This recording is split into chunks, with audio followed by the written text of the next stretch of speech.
Welcome to our Game 5 recap of the Toronto Maple Leafs Tampa Bay Lightning playoff series. Tough one, boys. How you guys feeling after that game? Sad. Not the best. Yeah, it's sad, mad. I don't know. Is there any other Not three-letter words that end glad. in AD? Not glad. We're on a roll. That's it. No, I mean it's tough to feel good after losing a game in any fashion, but when you cheer for the Leafs, losing a game in this particular fashion feels a lot worse, doesn't Yeah. it? Uh, yeah, I mean, I think the biggest theme from this game to me is just so many of the same problems that we've been seeing over the past two games. Really, every game outside of game two, to be honest, Dave. Right? What were your initial Yeah. thoughts on this A game? hundred, dude, 100%. Like, I think the it's not it's become a theme now. Like at first it was like, we lost game one. They frankly they got embarrassed. Like there's no two Worst game of the series. 100%. No two ways to put Yeah, it. They got flat out embarrassed at home. The first game of the series. The second game, they came out firing. They embarrassed Tampa Bay. The third and the fourth game went very similar. They kind of got it. They did. They quite frankly got outplayed for well over half of the game. Had to come back. In game four, they had to come back large in the third period. It took them 10 minutes to score 3 goals and come back from a 4-1 deficit to force overtime and then eventually win in overtime. The two similarities from games 3 and game 4 were that they scored late, forced it to overtime, won in overtime. Both games in Tampa. But the recurring theme that just been it started off as after game 3 it was like, okay, maybe we don't want to see that same performance again. It's not going to get us too far. Let's tighten it up. Let's start playing our game again, start dictating play. And then game 4 came around and was like, okay, that was a great win, but still not very encouraging for 40 minutes where you guys kind of look lifeless like a fish out of water, but you came back and won, so we'll forgive it, I guess. But game 5 come out strong. It's It weird did. because you guys were winning games that you guys didn't deserve, and then when you guys had the same effort like that kind of tonight, Yeah. it wasn't like you guys didn't get the same yeah. result. You know what I mean? It's like Yeah. Like So, you look back at past series, it was always the shoe on the other foot. All of the charts after the games were Leafs are playing their opponent in the series, but they find themselves down. They just got to stick with it, and they can get this one to game seven. And they would always get it to game seven, and then they throw the stats out for game seven. In this series, we have been getting outplayed for the majority of the time. Yet we found ourselves up 3-1, 3-2 right now, right? So the shoe is now on that other foot. Um, it's really tough. And I think the biggest thing here, if you want to just draw a commonality between game 3, 4, and 5, is the not starting on time again. And even when we score first, it's just where is that intensity to understand that the other team's going to come out pushing for a goal to tie it up. This is and they I think did. I said in the chat, this is the second time in the series that Sorelli has tied it up. I'm getting ahead of myself here, but I'm It's like before we it get just wasn't into a good start. the first and second goals. So let me just ask you guys this: this year, going into game 5, going into a game where you can eliminate the other team, did it feel different? Did you guys genuinely feel like this was the game to end the Tampa Bay Lightning? There's people I getting ahead of themselves, man. yeah. I've heard people like saying like I'm thinking of my dad tonight. I'm thinking of this person, this long leaf. Like a lot of people thought like this was the game. They did. I think we did too. We were talking like a lot of people were getting ahead of themselves and waking up this morning. It's like you realize this is a goddamn series. Like it's an absolute series. You cannot um, count your chickens before they hatch. So my naivety was like, before this game, I was like, let this be the last one. For as good as Tampa's been, I was like, just do me a favor. Don't even let them have the chance to come back in this series, right? They could easily win on not easily. They could win on Saturday, and Shut us this up. game will be an afterthought.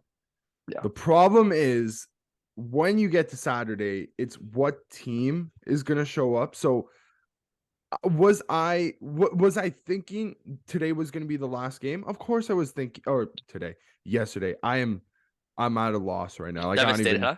I don't even know what day it Sorry is. for your loss, my friend. Um what was I going to say? I had the thought like they could have won yesterday night. There's no doubt about it.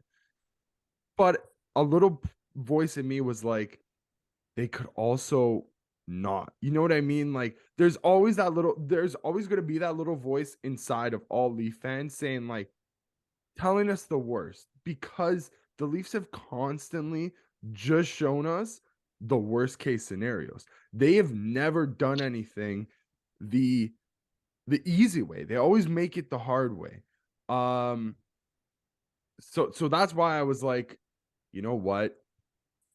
I as much as I would love to see this series end yesterday night in game 5, eliminate all the further pain that could possibly happen. I was like, there probably isn't a shot of it happening, right? Like And Tampa's Tampa.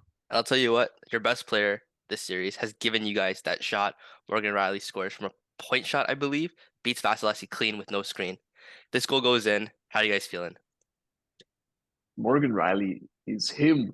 He is him, man. This guy just doesn't stop. This is 3 games in a row for Morgan Riley. That is the longest goal streak of his career. First Leaf since, I believe, Ian Turnbull, since the Frenchman, since Ian Turnbull. Don't remember what year he did that, but doesn't Gotta be the matter. The point 70s. is, long time ago. Exactly. Yeah. Yeah. So, man, the guy he's got Vasi figured out, I think, man. And I don't really think he's picking the same spots each time. He hasn't been. He's been sifting them through. He's been floating them on, and this one was more of a like you said, a clean shot, no really traffic in front, and he beats him. He really has been the engine of the team on the back end in this series, and it really has been as Morgan goes, we go. And my God, after that goal, like you gotta feel confident. Yeah. Scotiabank was rocking, and you're thinking, Oh, oh my dude. God, And he it was could be rocking. different. Did you see that Selly? Like, I'm telling like you, man. you I see always that talk Selly? about it.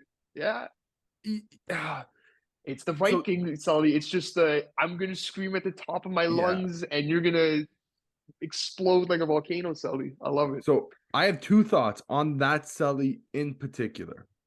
Watching at home during that play, I'm like, oh my God, I'm all the way in. I'm so far in, I'm almost out on the other side. You can't Right? even That's see the how, door that you entered from. yeah, that's how in I was at that exact moment. But then, what was it? 30 seconds later, Something like that. I It don't know must if have we been. have to keep analyzing that goal. I think we could keep moving forward because it was like 30 seconds Yeah. later. It legitimately in real time felt like the Leafs had scored and then they allowed one right away. And they almost did. Like 30 seconds is, whatever of actual game time. But like even we couldn't even enjoy the goal. No, Like, you know what I mean? no. Like the goal I was wasn't even scored. done texting everyone. I was moving Yeah, from group chat to group chat. exactly. I'm like, let's go, we let's were we go. were in the And group then it was chat done. getting the getting those congratulations, getting those celebratory Yeah. messages out of the way, and then they lose Yeah. the lead. Or not Yeah. lose the lead, they tied up. Tampa tied it.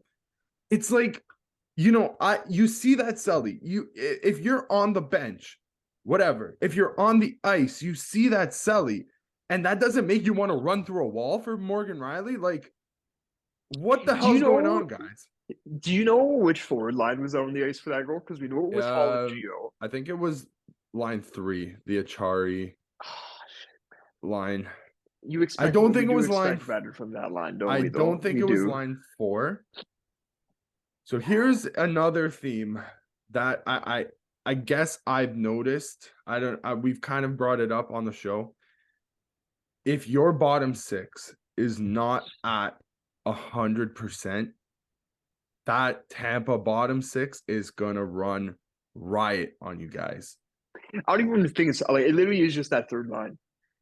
I'm not. I'm no longer scared of Tampa's fourth line. To be honest, I don't think we've seen anything from them Since Yeah, since game one. game 2. yeah, Yeah. Yeah, 100%. sorry. The thing with that fourth line though is I'm less worried about them, but I know that they could just pop up. You know what I mean? It's very fair. They're a jump Yeah. scare fourth line. Like they'll just Yeah. show up at any time. And if they're not scoring a goal, they're fucking beating somebody's face in, basically, right? Which they haven't really done this series, you know, as maybe that we thought. But dude, like that third line of Tampa Bay, like just took over the game basically, right? It was they scored 2 of the 3 goals tonight. It was Yesimont, Yeah. Nick Paul that S- scored 2 of them. Speaking of Estimont, you guys go into the second period tied 1-1. Estimont scores pretty early into the second period. I want to be honest with you. I think Samsonov should have had this one. Oh, 100%. Yeah, He should have had 2 of the goals last night. Yes. Just probably, yeah. before we get to that, I do think we got to mention just the Justin Hall step up on the Sorelli goal. Like Oh this yeah, yeah. was a foreshadowing for the rest of the night for Justin Hall and Mark Giordano. Justin Hall tries to do his best Jake McCabe impression because he sees McCabe make a big hit. That's the only way that I could comprehend this is that he saw a teammate do it and he's like, I can do that too, and he very can't. Justin Hall has to do Justin Hall things. Let Jake McCabe do Jake McCabe things, and this is what happens. Even after the missed hit, Mark Giordano has positioning on Killorn, and I don't know what we'll get more into Geo. I'm getting ahead of myself again, but it just wasn't good from that pairing. Wasn't good on the And ice. I'm on it front. was the entire night. Going in. Yeah, no, like you Yeah. said it. You said it, Christian, Yeah. dude. I came on Entire here night, whole last game. series. Yeah. I came on here last game and I said, I was gonna plant my flag in the floor. Justin Hall was a serviceable keynote there, was a serviceable 6th defenseman. But goddamn has he made it impossible for him to defend him. Were any of the goals tonight his fault? We're having this discussion right now. We're gonna get ahead of ourselves. Were any of those goals tonight was directly solely on him? At least 50% of the blame, if you're asking me. 2 of them. 100%. The step up on the head, and this was my defense of him before this game. Was I get the stat of the overwhelming? Yeah, he could have been on the ice 100%, dude. Yeah. But there was also 4 other people on the ice with him for. And this is what Keith said. Goals. And like I could never point to Hall and be like, it was his fault for the past goals. This game, you absolutely could. Tonight was, you know, somebody, whatever. I know. I'm gonna keep saying it. I'm gonna keep saying it, and I know it's gonna happen. Last night, and it's kind of looked like it's been like this, where Tampa understands where the weak link of the team is, just how the Leafs kind of understood what the weak link of the Tampa game plan was, right? Tampa knows when those 2 are on the ice, especially with the bottom 6, because that seems to be where whenever the goals are coming, it's coming from those bottom 6 players, or when there's a mismatch between the lineups, right? Like a few of those goals in 3 and 4 on Justin Hall and Geo were mismatched lines, basically, right? Because Cooper's got last, you know, when they're at home, he's got the last change, right? So you know Cooper's looking for 3 and 55 out on the ice so he could put out his big boys. And even if he's not, his way to counter that away from home is putting out his third line. And it's a mismatch every single time. It looks like, apparently, because you know, we've got the stat, right? So we could clearly say that, you know, before this game, there was a couple of times where it was, Justin, what are you doing? Like, come on. But tonight, 3 goals. Every single time, everybody was like, Justin, what are you doing? Use your head. Just use your head for 5 minutes. Just think about what you're doing. That's all you have to do. So I think that the goal that was noticeably bad was the Estimont goal. So I did just rewatch the goal. Estimont comes in on the left side, and as a defender, fundamentally, you're supposed to like not turn away. Yeah. You're supposed to keep your eyes and just chase. But like if you take that second to turn around, which he did, you lose that 1 second, and that's how the forward gets ahead of you as a defender. Yeah. Especially for somebody who's not the most fleet Not of foot, fast. Yes. right? Yes. Like if he was maybe a step quicker, maybe he catches up. But if ifs and buts were candy and nuts, we wouldn't be here talking about this goal, right? But he's not. So he but makes the wrong specifically in decision. regards to that mistake, I agree with Christian. You can give him 50% of the blame, but the other 50% has to go to Samsonov. That shouldn't Yeah, be done. 100%. Yeah. Oh, dude, Yeah. 100%. Yeah. Like, and it's not the first time where I've where we've come on here and said like, yes, Justin Hall has made the wrong decision. The last game, game 4, the backbreaker at that point, we thought it was going to be the 4-1 goal. Alex Killorn snipes literally on top of Justin Hall's head. Like he I forget who was battling away for it. So on that But play, Justin Hall kind of screened Samsonov. We both came on here and said, yes, he screened Samsonov, but did he lose his post? You know, like there was an air of like a bit of caution. Not even 50-50. I'd even put more Samsonov on that one. Yeah.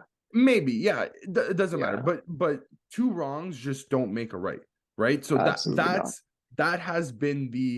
was the story of like all game. It was like one person was making the wrong, but then nobody else made the right. It was wrong, goal. There was no wrong, right, no goal. Basically, that's what it was, and it killed the team. Basically, it just sunk. I don't know what Sammy's positioning was on the Isamon goal. I don't know. Like, it's tough. and we're not goalies, so it's very tough to analyze it because it's just goaltending is. I want to give Sammy the benefit of the doubt and say I that do too. Started to cheat. I don't know if he was fully expecting a shot from there, which I mean, I also think it's the idea that the defenseman should be playing the cutoff there. Like that feels like a goal though that gets scored on the Leafs often in the playoffs though. And it's like not if just you go Sammy. back to other series, that's what I'm saying. Like just in the past, and when have the Leafs ever scored the going down the half wall with speed and you just throw it on that goal? Also, we don't score that goal. I like to call that the Patrick Kane cup winner goal. That is the Patrick Kane cup winning goal, right? Yeah. It doesn't. Off the top of my head, I don't remember a goal that the Leafs scored something they like don't that. Score it. Yeah, they don't. So I do want to give credit to Isamon because we talked about pregame the fact that they took Jeannot out, the guy who cost them 6 assets, 5 picks, and they said this guy's a little banged up and he's a little not good in the series, so we're gonna put in Isamon, the guy who McCabe presumably concussed, and he comes back, and the guy plays with some pace, man. The guy is feisty. He was good in game 1. He's a workhorse. He was good in game 1, and he was good in game 5, and he was also good in the games that we played Tampa before the playoffs, right? Like he passes the Tampa sniff test, and I just want to say I hate Mikey Isamon. That's all. That's it. I hate that he's good. Like this guy was a waiver pickup from Winnipeg to San Jose, and they just. Like my God, it's crazy that their flyer has done more than their big name, big fish trade target, right? Like, yes, I understand differing styles 100%, but like even in terms of actual production, I think Isamon still hasn't beat regular season and playoffs. Like, wow, that's what. Listen, the caveat is that we don't know how hurt Jeannot is, though. That is the caveat. Well, I mean, we got to see it is what it is. Of his injuries, right? Like, in the regular season, I said it before, I thought he like snapped his leg. Like I genuinely thought a human being's leg should not bend the way that I saw it bend. And the fact that he's in this, even like played a game in this series, is probably a testament to like his character. Like it's got to take a lot to put on the skates when he's probably noticeably been hurt. We'll know about this situation when the series ends, of course. But like we just don't, as of right now, it's just variables and question marks. But we'll see. Let's move into before the series. Just want to mention some stuff that happened, like first, second, just special teams. I like the special teams. I thought our special teams was good tonight. Our power play could actually make his own entry, and our penalty kill was very good. Mitch Marner is the engine of the penalty kill. I don't think he's really had a bad game on the penalty kill, even when Tampa has killed us on it. I don't really think you can put any of the blame on him or any of his plays or misplays. Um, Credit to Justin Hall in the series in general. I don't specifically remember if he made a play last night on a penalty kill, but he's neutralized Stammer's 1T on the power play. Like, can you remember a Stammer 1T that made it to the net? No. I can't, and I can at least remember 3 Justin Hall blocks that he ate with his shin pads. So once again, we'll talk about this more after the game. I just want to mention that about special teams going into the third, because I don't know if there actually was a penalty at the end of the second. Yeah. We should maybe talk about that a little bit. Yeah. So the Maroon, penalty that wasn't even called on the actual what we what thought everyone would have thought been it a was. penalty. Yeah. Yeah. So with like 5 seconds left in the second, Pat Maroon does Pat Maroon things, right? He takes a run. Crunches Gio. He takes a run at a defenseless Mark Giordano, who's got his he's got his back facing Pat. I want to say he went through the numbers. He did. Like I'm not even gonna try to it was a 2 to me. Like it was a penalty. And that's a penalty. It Yeah. was boarding. That's a board. It. I'm not asking that for is a 5-minute board. major. At no point watching the game, watching the replay, at any point did I think 5-minute major. No, I didn't. I thought it's a 2-minute penalty. If you call that, so here's the thing, right? And we've seen it all playoffs. We've seen refs call 5-minute majors for borderline debatable major calls, and then if they decide that it's not a major call, they're able to rescind it. The referee did none of that. There was zero. What did he do, Dave? Zero call on the play. The referee on the play, who was legitimate, I can't even front row seats to watch that hit, like standing five steps away from that play. The referee just kind of went what do you want me to do? I don't know. You have a whistle. You have the ability to put up your hand to make a call. I don't know if I can't even defend it on blame it on, oh, maybe he didn't see it, because he quite clearly did. He's watching. He reacted to it. He watched the entire play happen. The clip that you sent us of the ref having front row seats, you can definitively see him see the hit, and then he makes a hand action like this. On the ground. He looks at Gio on the ground and is like, what do you want me to do? So then, fortunately, it didn't go all bad for the Leafs, because as a result of that play, there was a scrum in front of the net, and Pat Maroon did get called for a rough on, I think it was Matthews. He gave Matthews a couple extra shots after the whistle had gone for the period to sound, right? Like the period was over. I think that was the other ref on the other corner, I believe, who called it. I think that's him trying to save face for. I don't know what Buddy's name is. I'll be honest with you, and I'm not gonna be bothered. I don't know either. Look it up either. I'm not that type of person where I'm gonna call out referees unless Wes McCauley is a part of the game.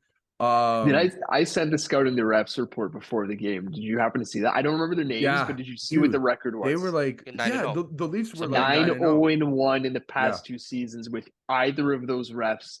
Reffing the game, and both of them were in the game. Maybe that was the warning sign. Total Leaf luck. Maybe that should have been the warning sign. Do you think every ref, places give you a work phone and it's got all these installed apps? They probably have scouting the refs baked into their work phone, and it's check this so you know what not to do. Okay, dude, I know that we might be saying this in jest, but I genuinely think the refs, if me and you know about it, they have to know about it, because it's I don't think they know during the regular season, but as soon as playoffs come, they'll be like, oh, really?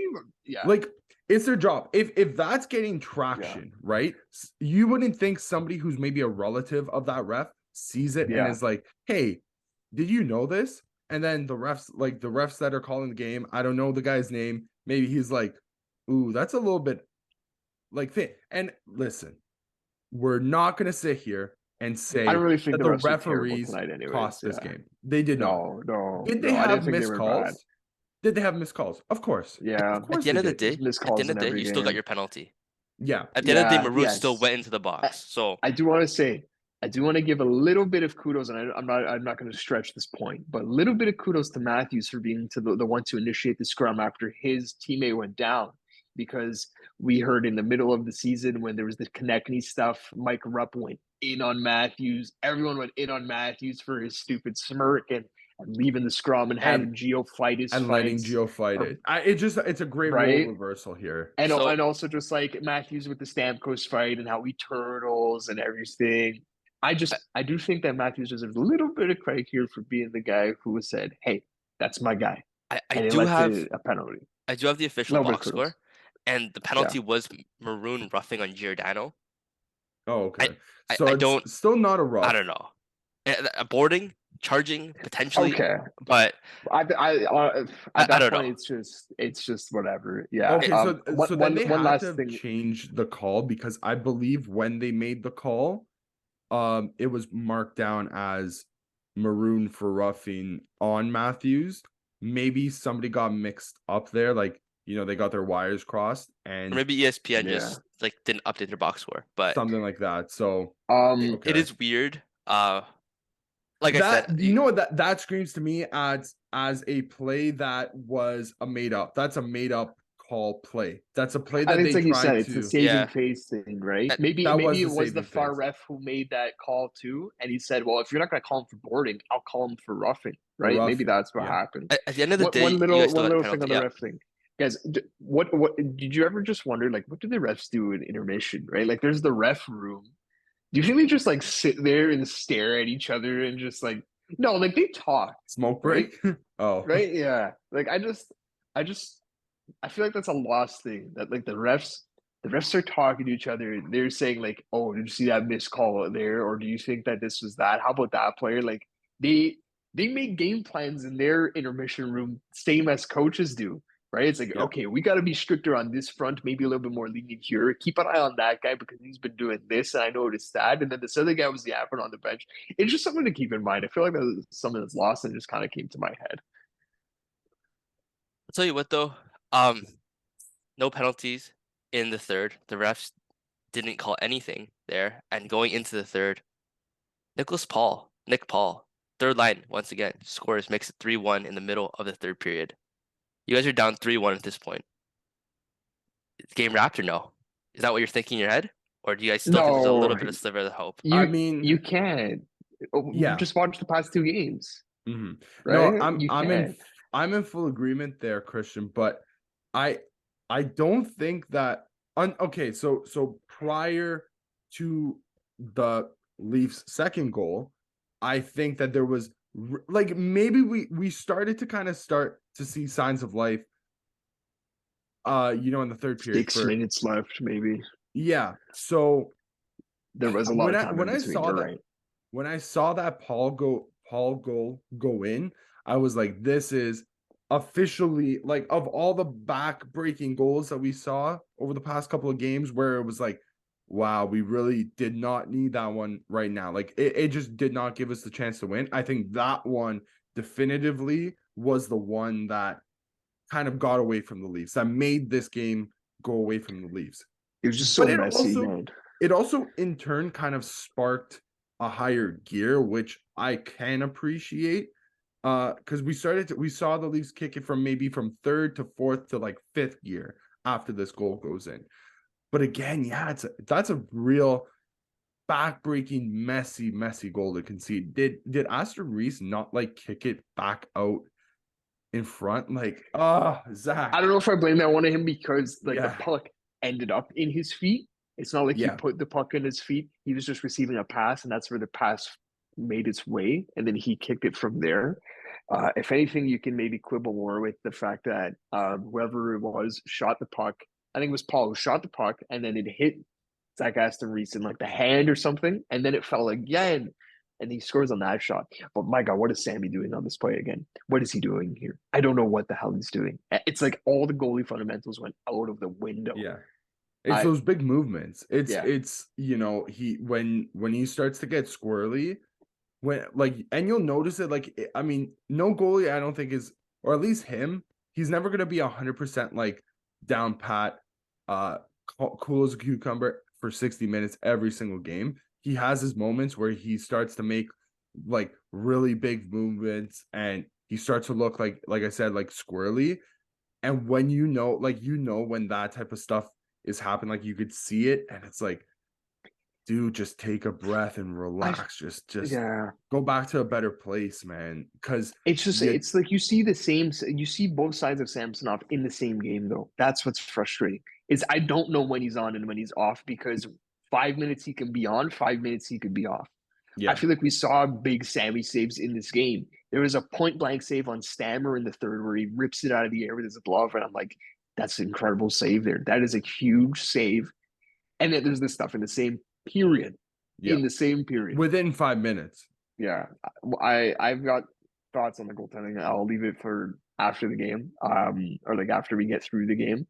Um Man, Nick Paul, I didn't know that I could see my sleep paralysis demon at like 9 p.m. I thought they were reserved for only like midnight, but we saw our sleep paralysis demon in this game, man. God damn it, Nick Paul. One It's game for after the broadcast, I mean the graphic on the broadcast that he hadn't scored Yeah, in we 30 straight were games. off by a game. We did Just my one maybe game. Just my one game. Killorn took both like 2 goals that game. Maybe that one of them Yeah. was reserved for Nick Paul, but You know what graphic I wanted to see on Saturday? Because I heard Cuthbert mention this on the broadcast. I need a full Hockey Night in Canada graphic dedicated to this. I'm talking this gigantic with this beautiful art of David Kampf, who hasn't scored since March 1st or March 3rd. Okay. I want okay, to see that graphic. I need to do see it. that graphic. That's all I'm saying. Yeah, Okay. get Camp off the schneid, dude. Give me give me the Camp, juju. dude, if Happy Camp for himself gets going, possibilities are endless, man. That's a Yeah. huge goal if he Yeah. gets one. Yeah. talking about huge goals. Austin Matthews gets you guys almost, yeah, you guys back in, I'd say. Makes it 3-2, Oh scores yeah. on a backdoor pass from, I believe, Tavares or Nylander, Yeah. one of the For two. Tavares off a rebound. Yeah. Yeah, it Yeah. kind of went through like a few sets of skates. Like that wasn't a clean like tape to tape, right? Like that had to get a little bit of luck to make its way. It was literally like as clean of a top in as you can get. Like there was nothing He wasn't easier. missing that. He wasn't missing Yeah. it. So on that play, like you could see, like Victor Hedman, who normally is really good with clearing like out in front of the net, but so at that point of the game, the Leafs had the extra man on the ice, and it looked like Hedman just kind of lost, the former 60-goal scorer, perennial 40-goal scorer at least. It kind of lost him, and it was like if you mentioned your sleep paralysis demon as Nick Paul, Victor Hedman's gonna see Austin Matthews in his sleep at night because he turned around and the face that he made, it was like, oh shit. Like you could see it in slow motion. It's so funny, but yeah, like Matthew scores big goals at opportune times. That one is probably of all the opportune goals that he scored, that's probably the easiest one that he scored But recently. I'll tell you what, Matthews got you guys back in with 2 goals. I think game 3 or game 4. Game But 4. you see Game Matthews 4, score. yeah. You see Matthews score again. Yeah. Kind of tickles you guys a bit. Makes you think. Like Yeah. I think Almost. he had a decent game, but it wasn't like he had a dominant game. He got the goal. It's not like this was like coming for him all game long. Like it was not out of nowhere, but it didn't feel like, oh, he's due in this game. He's due. He's due. He got his goal. Good goal. Big goal. 100%. But I don't think it was like a signature Austin Matthews game by any stretch. Almost makes you guys think like, our superstar starting to get hot with a couple minutes left. Goalie's pulled. Yeah. 6-on-5. And they almost had a chance to tie the game. Like Mitch Marner came streaking in off the left side, came cutting in, and he dings it off the. Post. It's one of those By things. It's post. like, oh, just an inch to the left, just an inch to the left, and you give it. That was a post too that it didn't even create a rebound. Like it was post and out. Like, oh my It god, cleared the zone probably. Like it was. it pretty much did. I don't know if it cleared the zone, but it landed right on the stick of a Tampa defender Okay. and out of the It was a zone. breakout pass. It basically was. It was like, oh, like come on. So those are the types of things. It's like when those types of bounces aren't even going your way in that type of situation, it's like, what else are you gonna do, right? You And need to have a full game in order to get those bounces, though. You could see with 10 minutes left in the game again, unfortunately, when the Leafs start to create their own bounces, stuff like that happens, right? Yes. The problem is getting those bounces to come spread across more like 50 minutes or the full 60 minutes than just the last 10. That I And think is a point of contention for Leaf fans right now. you mentioned the last 10 minutes. I can mention the last minute where Alex Killorn puts the dagger in, the rest for the game, nail in the coffin, makes it 4-2 on the empty net goal. Gets his It was third of the like series. That's a big one for 5 him too. seconds left. Yes. Yeah, I think that's still pad It's the not bad stats though. right there. Um, there was something that I talked about in our chat, the questioning whether Keefe should have called a timeout. I believe Tampa iced the puck, and we had our second line out there at the time. Tampa's guys presumably are tired because they iced the puck, and Keefe brings up the big boys, but doesn't call a timeout because he wants to take advantage of tired Tampa players. Personally, I want to see a timeout there because I thought that our guys were tired. They had just came off of scoring the 3-2 goal, and they played a long shift there. I did kind of feel that I wanted to see a timeout there. That Because probably was the better and listen, call. this is hindsight because they get that face off, they win it, Yeah. they have 2 minutes in the zone, And and maybe if the there's a luck face off changes, and a right? minute in there, then that's like your automatic timeout call. So I don't know, maybe that's It, nitpicking, but it definitely was the better time to uh, call the timeout. I'm not a big fan of calling a timeout on the last play, but I'll tell Yeah. you what, I'm gonna call a timeout right now. We're just gonna go on a quick little break. We'll be right back.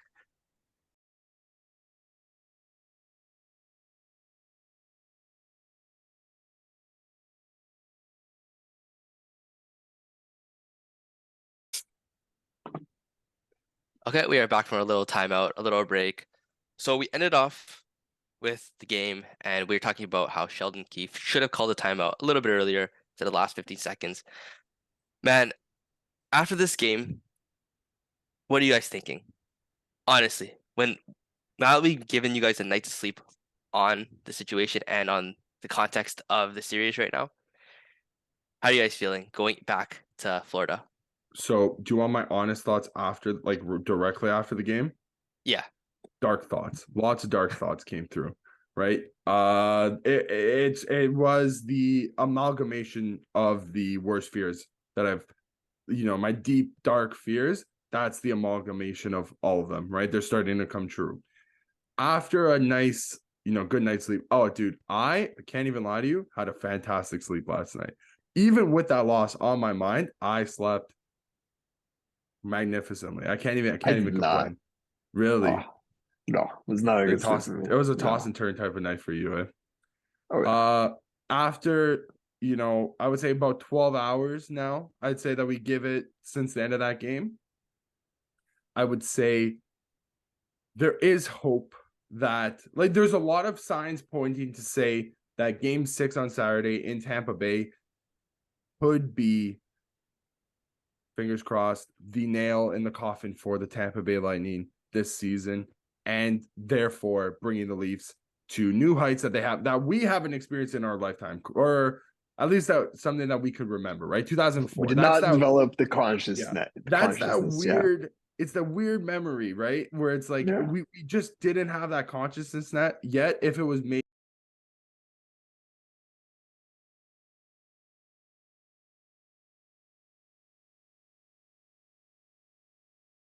maybe like 2 years down the road, maybe we would have fonder memories of 2004. But nevertheless, sorry, the point that I was getting at with that last comment was that us three, we were all 4 years old at that time. Like, if maybe we were 6 or 7, it would maybe last a little bit longer with us. But the thing is now just end it. But the warning signs, the signs are there. The Leafs took 2 games in Tampa Bay. We've won more games in Tampa Bay this playoff series than Tampa Bay has won, than Tampa Bay has, right? Tampa's kind of got our number at home. Like, for whatever reason, it just kind of feels like They seem to jump up to that next standard when they're away from home, but they still have a ridiculous home record. Like we And can't we were the just ones who judge. were with a ridiculous home record too. Yeah, It's that's just another totally thing flipped too. on its head. It Yeah. is. Potentially, It is. it might just be a crapshoot. That's that the home and the away Yeah. thing. I honestly think it is. There was a St. Louis series. I forget who they played. I think it was on the way to their cup win where the home team didn't win a single game. So Was that not another one with like Carolina last year, 2 years ago? Like I that? It wouldn't was be Carolina and surprised. somebody else. Maybe I'm getting it wrong. The point is, Who it's knows? like, it's It just, happens. It yeah. happens. So Dave, I get it. And we've won 2 games in Tampa. We've also played 2 very not good games in Tampa. That's The another thing too, process has right? not been good in Tampa. Those were the warning signs that I was alluding to before. I Yes. knew that there was a reason why I Yes. was going there. I couldn't formulate that We Yeah. thought fully. we just don't know which Toronto or Tampa is gonna show. Well, actually, No. we know which Tampa is gonna We show know up. what Tampa is. We Yeah. just don't Yeah. know which Yeah. Tampa are you gonna which Toronto are you gonna get? The one that scores 3 goals in 10 minutes to tie the game and win it OT, or the one that cruises for the I don't like even 40 want minutes. that. Yeah, I I don't don't even, even want that one. Give yeah. me the game to Toronto, who I like don't think just we're took. getting game 2 Toronto again. I don't think we are either. But it's Or just give Tampa. me that type of effort because I think that was their most complete effort of the series so far. In 5 games, you had one game where you completely obliterated Tampa from puck drop to puck drop, basically, right? Like the puck pickup after the game. So Like when the final horn sounded, like that was a complete game. Give me that type of Toronto. You so don't one have to question. score 7 goals. So one question I I did know what you're want to saying. You just want to see that after. yes. So one question I did want to ask you guys is, you guys talked about bringing in a guy that shows heart, passion, and effort. You guys have one sitting on the bench. No, sitting up there with Kyle Dubas and their doctors. His name is Michael Bunting. Do you guys put him in? Yes or no? Yeah, he's covering it. It's not even like a do you not. I think it's a foregone conclusion in my mind. I don't see how he doesn't get in. Um, I guess I want to have lineup talk at the very end because I feel like that's the looking forward. That's the last little bit before Game 6. And me and Dave had lots of good thoughts. I thought last night, and we can talk them out here. Um, I think, but Dave Bunting's getting in, right? Yeah. Yeah, Listen, I don't want to sound upset about it.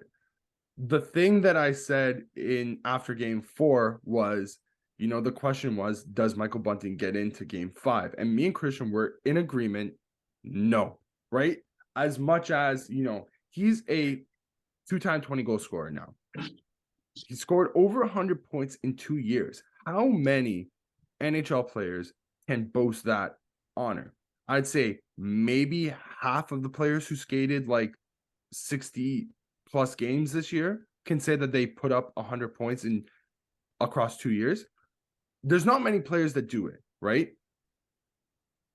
At the end of the day, I thought inserting Michael Bunting into this lineup last night would have been much more of a liability than many people who just see the stats and see what he brings to the table. And I'm not going to discredit what he brings to the table. I thought it was still going to be a liability. If we talked about targeting Justin Hall first, oh my God. I said it, last pod. Michael Bunting comes into any game now. He's got the biggest target on his back, right? But I think my opinion from before has started to waver a little bit. yeah. Like I don't really see how you don't put him in for specifically Lafferty. Like I didn't think Lafferty had a good game. It was just very quiet. He skates fast. He hits people. He is a bit of a battering ram, or at least he's shown he's willing to hit and finish his checks. I don't remember many Lafferty offensive chances. Actually, I do remember one from last game, and it didn't even get to the net because he didn't bobble it, but he hesitated on his shot, and it was enough time for the defender to get his stick in and deflect it into the netting. I think Bunting gets in, and I think it's just a matter of what line, and we'll have that discussion. That's on the forward front. How about defensively? Like we talked about this too. So I think you can even just make an argument, and I don't know if Keith would ever do this, but like there's an argument that you don't even take Hollow and you maybe take Geo out. You could take. There's a world where none come out. There's a world where one comes out. There's even an argument for both of them to come out. I don't think we see that last option. It's one or none, and I don't know which one. Like just if you had to take all the context off, forgetting that you traded for Mark Giordano last year, that he signed $800,000 deal for 2 years, and he's a Saint to Toronto. He's a Toronto boy, and he's 30. He's the oldest skater in the league. All this stuff, great locker room guy. Just based on the play in this series, I think I can point to more Giordano caused the goals than even Justin Hall goals. And I know we saw Yeah, two last night. it I feels like think you there's could more times where I've fault. seen Gio. It feels like you could fault him just a little bit more. If Justin Hall's like maybe lacking in terms of foot speed, like by a foot, it seems like Gio's about a 3 steps, right? He And is that's not. it's just a physical thing. He's a smaller dude, Yeah, right? He yeah. gets a little bodied in the corners, It seems and like a lot of it is just working against him right now. Like yeah, maybe the age is starting to show. Like he's not the youngest. He's the oldest guy on the team actually. in the league, Um, the oldest guy in the league too, right? yeah. I think for Now, me, my biggest thing with him is that I see him get walked too many yeah, times. Where Tampa comes in with speed in the neutral zone and his gap control, like he'll keep them just outside the reach of his stick, and he'll flail it, and he'll end up on his knee, one knee, and it's by him. There was, if you remember the Brandon Hagel goal in Game 3. This is first period, end of the period, where they had to review it to see how it went in. Hagel comes into the zone with speed, and he totally walks Gio, I believe it. I'm pretty sure it was Gio, and then that's how he gets around the net and ends up scoring the goal. He hasn't been able to deal with the speed of Tampa. I haven't felt. I actually don't mind him offensively. Like when it's in the offensive zone, I think he makes way quicker decisions than Hall and Brody. I want to get to Brody too, but there's just an argument to be made. I I don't know what the right decision is. I just want to open that conversation up because I think there's a world where on merit you could so say that. I don't think we're going to see him come do you out, want but to have that conversation right now? Because yeah, I yeah, think yeah. that's it's worth mentioning. The next man up mentality is probably Timothy Liljegren. Now Tim was someone at half, I would say maybe like a quarter way through the season, halfway through the season, when the Leafs were legitimately just down to like it was literally him and Gio on that defense core for a couple weeks. They Uh, carried. they They Timothy excelled. Liljegren stepped it up. I think him in particular, he stepped it up Yeah. to new levels, like levels that even like Rasmus Sandin before, who we put a lot of hopes in, didn't even step up to that plate, right? But then as the season kind of went on, it just started feeling like he got kind of lost in the water there. He looked out of his depth for the last, I would say, two months for sure of the regular season. Now, is bringing him in now at probably his lowest confidence in his career, is that the right decision too? Like we could talk about the misplays of Gio, of Hall, of their missteps here and there.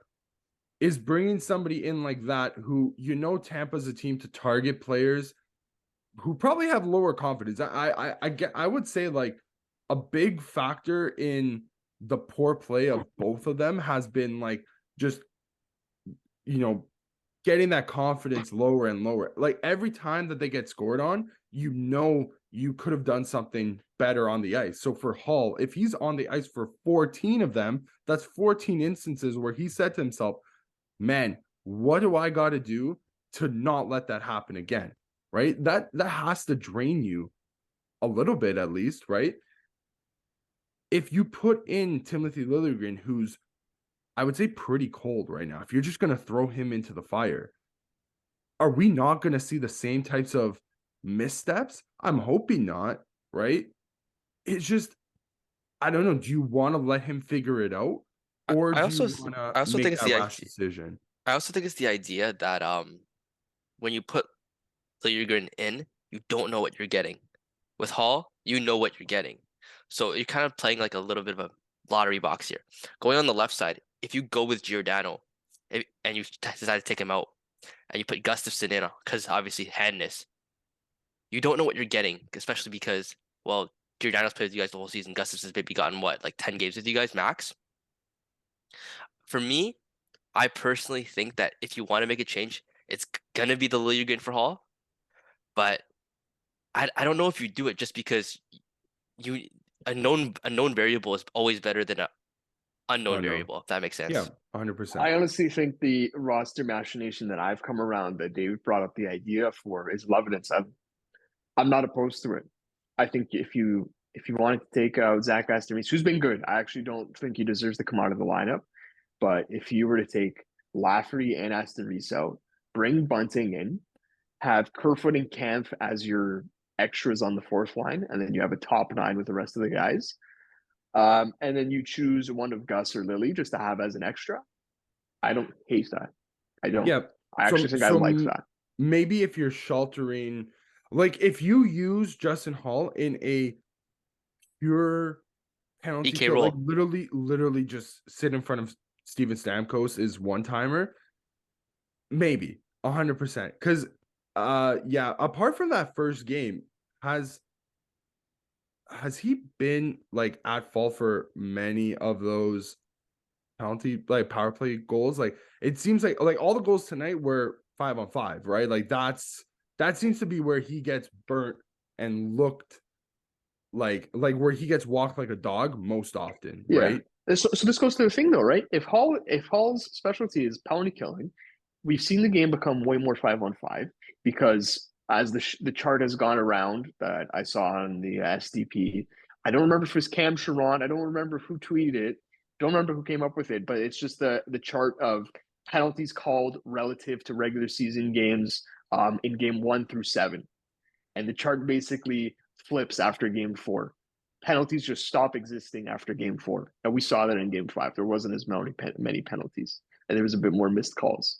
Come If game that's the 7 or trend that 6, no continues, penalties. then exactly. So the Leafs' strength was supposed to be 5-on-5 play. We talked about you don't want to play the special teams battle because we think Tampa can win that. You take that all day if you're Tampa. 5-on-5 is supposed to be the Leafs' strength, and it was shown to be the strength of a guy like Timothy Liljegren through his advanced stats or whatever. I think this goes more to the point that we're saying of maybe you do, like I said, maybe you don't have to make the switch. Maybe it's just an addition to the blue line by going 11-7. Honestly, I think that might be my preferred option to bring in Lily or Gus and just have them as an option. Let's say not even you don't even have you could shelter whoever you're bringing in and have them for ozone draws. I trust Lily or Gustafson to sift the puck through like Morgan Riley way Mm. more than I'm trusting Hall or Brody. I like Brody. Yeah. That guy's That's an that guy's shots can be underrated. telegraphed from a Yeah. mile away. He's And the been thing with no, he hasn't been underratedly good. not good. Like on Don't like like even yeah. like it's somebody that I maybe he doesn't catch He's the enough last flack. guy we thought would be bad. I think that's why Exactly. That he's maybe not that's the not problem. coasting on his We've reputation, but we're we've always seen thinking, oh, he'll show up. yeah, so we've seen I would say if we're gonna let's put it like video game like a completion or like a objective completion standpoint. Okay. Across his Maple Leafs career, TJ Brody has been the best defender on the team for Yeah. 90% of that time. If this last 10% is this playoffs in particular, we don't like you don't get to that 100%. You know what I And mean? Like, we want the trophy, right? yeah, You don't get anything for 90%, you don't get right? nothing for It's the 90%. opposite of Morgan Riley, right? Yeah. It was His yeah, regular season bar didn't look the best. yeah. All of a sudden, look at all these bonus points. We got this is zombies, bro. He's got the double points. Okay. um. I lost my train of thought. Okay. Yes, with Brody, underrated storyline as well is the fact that was it before Game 4 that Keith said we've got a couple game time decisions. I think it was right, And we don't know if that was mind games because he wouldn't name names. I don't think it was mind games because we saw Brody sit out some games at the end of the season. I think he's got to be one of those guys. It's him. He's got It's to be got to one of be those him. guys. It's got to be Geo too. Geo looks Maybe, man. Yeah. noticeably like even compared to the last like couple weeks of the regular season. I think Geo's had an underrated like he's kind of just been stagnant, I guess you could say. Like he hasn't excelled, he hasn't stepped up to a higher level. See, that's why I don't Maybe think it's him. I feel like I've seen the same Geo going back to last year, even in the Tampa series last yeah, year. At maybe. least the getting walked thing. Listen, and I'm not saying Geo's bad. I feel like I'm shitting on Geo here. He's good. He does good things for us. I've just seen him specifically in the defensive zone when he's got his stick out with one hand get walked. And I even noticed Maybe that it's in the because Tampa series last year. we're looking for it now. True. You know what I Confirmation mean? bias totally could be a thing, 100%. Yeah, I think Brody's dealing with something. And yeah. McCabe, I want to say he was good last night. I did want to mention that. He was good last night. Yeah. Probably him and Riley were our best defenders. Shen, I thought, had a quiet night, but that's what you want, right? That guy is the opposite of loud defensively. Like he just goes about his business and the puck doesn't stay in his corner for long. So he continues to be great. We talked about He's maybe do you split them up, Riley and Shen, because they're both playing so well. I don't know if you mess with a good thing, but that was part of the argument with Brody and McCabe was: do you want these two guys who you think can anchor other players? Do you want them playing together, or should you spread the wealth? It hasn't been wealth there, man. I don't know what they do with the defensive pairs, and I don't know if they're going to switch them up, but I don't know. I don't know. It's a weird group that we got right now, and maybe health is part of it. I think it definitely. I think at least one of them. And if I had to bet money on who is a game time decision, it's Brody. I Yeah, I honestly think that Shen has been quietly good. He's probably very good. Yeah. I quiet like low key. He's probably your second He's best two or three. yeah, second best Yeah, defender this like playoff series. series. Yeah, I also him, want to McCabe, and Shen. yeah. I also just wanted to say this as well. When you're playing with a guy like Morgan Riley who's playing so well, offensively at least, you should get a little bit of credit for that too. Just because you're being that anchor to let him be Yeah. free and let him Yeah. do his It like looks off. See, it I definitely don't looks even like he think it's has more defensive free reign. only. Yeah, but I don't like. I think like Shen has brought value in transition and Yeah. in offense because he's decisive. He does Yeah. not hesitate with the puck. If he gets the puck at the point, he's made his decision of what he's going to do with it before it's even on his stick. He's decided if he's going to rim it around the boards, if he's going to dump it back in, if he's going to make a DD pass, or if he's going to shoot it on net. Brody That just and listen, it could be part of an injury thing too. Brody, maybe he doesn't have the shot power. Maybe it's an upper body thing that he just can't get enough on his shot that he's got confidence in it and he hesitates that way. That could totally be part of it. Hall does it too, where he tries to walk the line, but he's not slow enough to actually make any movement on the defenders. yeah. And just Shen is decisive. Yeah. He's decisive. That And that's why Gus and Lily have value here. that is a great point because if there's anybody on that Leafs decor on this Leafs team actually who's gonna bring in some pedigree, it's Luke Shen, right? Back-to-back Stanley Cup winner. Of apparently he knows what he's doing, right? If you were in that position to win 2 cups in a row, your decisiveness is probably the biggest factor in helping your team get over that like obstacle. Like the biggest obstacle of all is winning the Stanley Cup, right? Like your decisiveness needs to be there. And it's just something that that we'll single out names here. It looks like for the most part right now, somebody like Gio sometimes, I mean, he's maybe a little bit more decisive than most. Yeah, Then I like I then said, I the don't other mind him three, offensively. if we're gonna name the 3 names, it's Gio, Brody, Hall.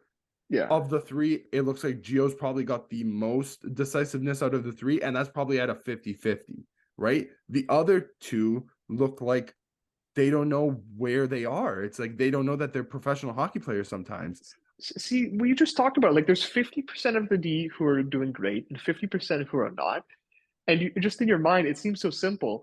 pair these guys together 1-1 and just see what happens. But I mean, it's a very tough experiment to play out in Game 6 of a in game 6, yeah. series, right? Well, I don't so know. I don't maybe know. I think you've started to convince me though, Christian. I think at the very least, you're going away again. You're taking another trip down to hot Tampa, Florida, hot and sticky Tampa, Florida. Maybe the 11-7 is the way to rock. And another thing too, it also allows your big boys, your top six, a little bit more time. It kind of spreads that wealth out a little bit up top. And it also takes away a little bit of time from the guys on the back end, right? Maybe Hall and Gio, we feel, are playing a little bit too much, even though we looked after that game last night. You guys were Yeah, like, it's oh, surprising. it feels like Hall played like every other shift, like, Yeah. 17, 18 minutes. No, he only played 13. I've felt like And, that in every single game of this and series. It and really let's feels like they're out let's there also every not time. forget, I think like 2 of those minutes were on the PK as well. True. Like Yeah. PK minutes probably took up like a third of his time last night as well. Uh, I don't know uh, what you do. I don't know. this is I don't know. my face. Like Listen, I actually thought about this in my head right now. If they had to pair good guy with bad guy, I don't think this is gonna happen. Just in my head, like I would be fine with this. If they were to go Riley Brody, McCabe, Hall, Gio Shen, I could dig with that. I could dig with that. I really could. I don't think what we're gonna see about it. wait, hold on. What was the second line? It was McCabe Brody? No, McCabe McCabe, Hall, Hall, and then Gio Gio Shen. Shen. Because I was gonna say why not McCabe and Shen? And then that would have just left us with Gio and Hall again. I Yes, was like, exactly. that Yeah, doesn't make yeah. sense. That's But, not. but maybe then you have two good pairs, and the Gio And then Hall you one is just still bad. I mean, that could work too. ugh. Okay. Listen, we've done a lot of defense talk. Yeah. Let's move I, into I yeah. let's Go move ahead, into Brian. let's move into the last position that we didn't talk about so far, the goalie. Yeah, Samsonov has not been the best goalie this series, period. I think that's He's fair to been say. at times. At And times he's outdueled his counterpart, yes, right? but as a Capitals fan, playoff Samsonov, it's always been a little joke that we've had it within our own community. Playoff Samsonov in game 6. How does that make you guys feel? Especially after okay. the game he just Okay. had. I'm gonna give you my very honest opinion. Just this is very Leaf brain. I really do feel like we're just this is a carbon copy of whatever conversation we'd have had about Campbell and Vasilevsky going into Game 6 last year. I don't see any difference in what Samsonovs gave us. I don't see any difference in what we've seen out of Vasilevsky. I think Vasilevsky could totally go stonewall in Game 6 and 7. We got a hint of it in Game 5. And I think Sammy has made big saves and also let in goals that we want back, which is exactly what Campbell did, which is exactly what Freddie did. I don't really see the difference. I don't feel less or more confident in Sammy than I did those other guys. Is that necessarily a terrible thing? No, because you can make arguments that we should have won those series with those goalies before. And also, Sammy makes less than those guys did, or at least than Freddie did. Campbell was on a sweetheart deal too. So that's just where I'm at with the goaltending. I feel like Vasi. I know he hasn't been good. He's probably been worse than last year. He made some big saves last night. And me and Dave talked about how we don't think that the Leafs necessarily challenged him the same way that we saw in past games. So that can be part of why we thought he looked really good. But I don't feel any different about goaltending this year than I do last year, the year before, all the way back to 2018. I want Personally, to point out one thought that I had on. Okay, so I'll give my thought on Sammy. I'm still gonna trust him. Like I'm gonna put my full faith behind him. Is he prone to give up maybe a stinker here and there? It looks like, right? It's looking more and more apparent that it can happen, but I think he also brings a bit more composure than I've seen from other Leaf goalies in the past. Like, I think if we're gonna go, series and series, Tampa and Toronto, from last year to this year, it was Campbell and now Sammy. I think if Campbell lets in a bit of a stinker, it kind of feels due for 2 more stinkers on the way. With Sammy, though, if he lets in a stinker, he kind of knows how to, it looks like he knows how to rebound from that. but then maybe he'll let another stinker in. You just got to pray that maybe your offense shows up to play at that point, or maybe your defense tightens up a little bit more. At the end of the day, I'm still going to put my faith in Sammy the same way I put my faith in Jack, same way I put my faith in I'm Freddie at that. before. That's where I'm at too. I just don't Yeah. think it's. I think it's irrational to expect more than we got out of those guys. I don't. Another Yeah. point I wanted to bring up though, did that game not feel like Montreal? So in the point that I want to make, Harry Price in that series, by the end of it, looked like Carey Price, right? Like we could say that a lot of people want to say he stole the series. I will remain adamant that Carey Price did not look like Carey Price till about the conference finals. He wasn't forced to make huge plays. All Carey Price had to do was remain calm, remain collected, and stay composed. That's all he had to do. And he did. And he gave his team a chance to win. And they won 2 rounds they won 3 rounds, but they won 2 rounds because of his calm, composed demeanor. Maybe he wasn't able to, get up to that standard where maybe he's the type of guy where, it takes him a little bit of time to get to the standard where everybody expects Carey Price to be. But I'll remain adamant that first round against Montreal, the Leafs beat themselves. They didn't create any problems for Carey Price. We can rag on about how Carey Price for the longest time was the best goalie in the world. He was probably the best goalie in those playoffs by the end of it. He wasn't the best goalie in that series, though. Jack Campbell had him on lock. The Leafs did not make Carey Price. They made him look a lot better than he was. For 4 games prior to last night's game, the Leafs made Andrei Vasilevsky look human, right? They had a distinct game plan going in. Those shots from the points, high deflections. Rebounds in front. They Tons of seem to be going in, scrums. right? Yeah. Last night, the Leafs kind of got away from their game plan, and in turn, they fed into Andrei Vasilevsky. They fed the monster, right? They didn't kill the monster. They weren't attacking the monster. They fed him. They threw goats at the scary beast. Oh, and then we're expecting, why are we expecting anything different, right? Challenge him. Do the thing that was working. I don't know. Yeah. I'm not getting paid by the team. Me and Christian, me, Brian, we're not getting paid by them, but we could all obviously see that something was going wrong. Yeah. And I think that just goes back to why we would want Lily or Gustin, because those guys can do what we think the game plan is. Well, they said as much, the Lalonde stuff, all that. It's like it works. It works on any goal. I do want to mention that deflections work on any goalie. Yeah, it's not just no goalie. There's no 100%. goalie who you say, "Oh, you can't deflect the puck past him." Nah, that's just humans, bro. No one can react to a puck that you deflect a foot in front of a goalie. So, yeah, it's a great game plan for any goalie. I feel that the game reminded me, and I said this in our chat, carbon copy of Game 6, the Easter game from 2019. Even the same score, the same goal scorers. Morgan Riley scored the first goal, opened scoring. I believed by the end of the game, it's 4-2 after Matthews nets a late one. It's just that was immediately what came to mind after that game. Just an opportunity missed, just fell through my fingers. I was left with the very same feeling, not of total dread, but just of anger that we wasted that opportunity, because we not only had it, or the opportunity wasn't only in front of us before the game, but we had a goddamn lead. We had a lead, man. So that is what came to mind. I really don't know what type of analysis you can give going into Game 6, 7, other than we'll see. Win. It's Leafs That's hockey.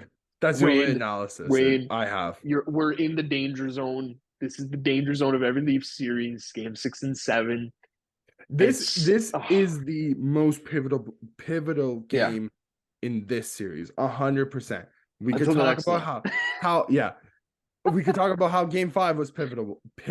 Yeah, But I'll it feels like if it gets to that seventh game, there's it seems like there's I just less and less I'll likely of a chance. always mention this to you guys every time we talk about Game Sevens.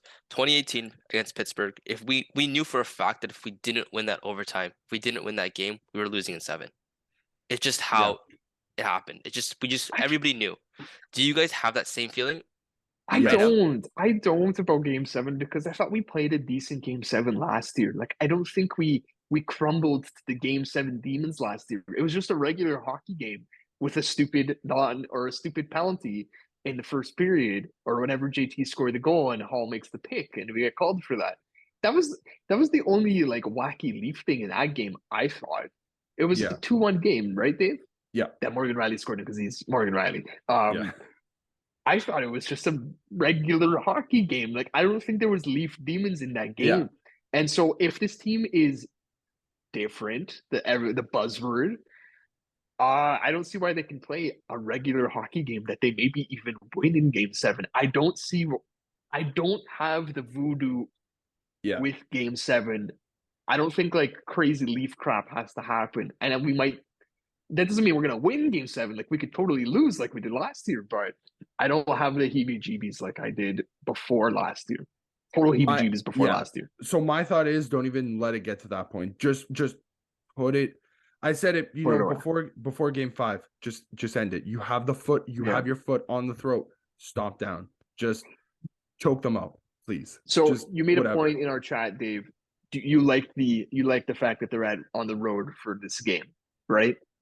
I mean, Or I'm not the biggest fan. I would have liked to have okay, seen yeah, it last night. Do it. yes, Even for yes, sentimental value, like you've got yeah. a 20,000 of your paying fans paying to Another like 3,000 nth outside. the nth degree payments, like Yeah, paying on mortgages for some of those tickets or second mortgages at least. yeah. I would have liked to have seen it at home. Can they do it on the road? They did it twice already this season, this series. Which They played a good Game 6 last year too, man. did did. they It was the they only OT. won one game last year away from home, right? Because they would have only Yeah, won they a game. didn't win. They didn't win Game 6. That's a Game 6 OT. Braden point scores. David Camp penalty. Alex Kerfoot high stick on Victor Hedman. 5-on-3. Kucherov. Like okay, that was quick. It's nice for them to But get they a played a good 5-on-3 in an elimination game, It's uh, real nice, anyway, But okay. They played a good game, I they did. thought. Like I just think that it would be nice for them to get away from the pandemonium that is Toronto right now. Maybe I do think that's it's what it good. is. I do think it's good. I do think that Ryan O'Reilly's words have more impact when there's no Billy the Greek, who's a god. But like you just don't have to worry about Billy the Greek and Dirt Guy and Steve Dangle and whatever when you're on the road. You can just kind of be in Tampa, listen to Ryan O'Reilly's incredible speech, have a sit down conversation with Luke Shen and how he tells you that how he won two Stanley Cups and that we're gonna do it here. And you don't have to worry about a Leaf fan in the back of your head saying something that makes you think otherwise. So that's I do think it could be valuable to the road. That's all.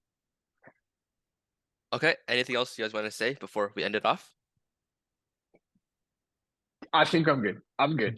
Just like this podcast, let's end it here. Let's end it here. I like That's it. Dave. good. I like it. Okay. Game 7 is gonna be Game No. 6. Sorry, Game 6. Christian's going to Game 7, but Game 6. I don't want to go, man. Saturday. I don't want to go. Big Never- Hockey Night in Canada matchup on Saturday. I'll tell you that. Huge. If you Huge. do not have a subscription to Fubo yet and you Grab want to one. watch this game, Saturday is the perfect time to download Fubo. So you can watch Game 6 on Hockey Night in Canada. And if it gets to Game 7, you can watch it there too. You can watch the whole playoffs on CBC Hockey Night in Canada on Fubo TV. Shout out to Razor and for NHLShop.ca. If you want to get your Alex Killorn Tampa Bay Lightning jersey or your Austin Matthews Okay. Or your League licorice jersey. mayo jersey. I don't know if you guys saw that. You could order your custom licorice mayo jersey. I don't think anybody knows what I'm talking about. I have to explain this after the pod. Okay. No, I didn't get the joke. I did. But shout out to those guys. Shout out to Dave's TikToks. He's been coming up with some good stuff recently. And he comes up with better stuff when the Leafs lose. So we'll see. Thank you guys for listening. And that's a wrap.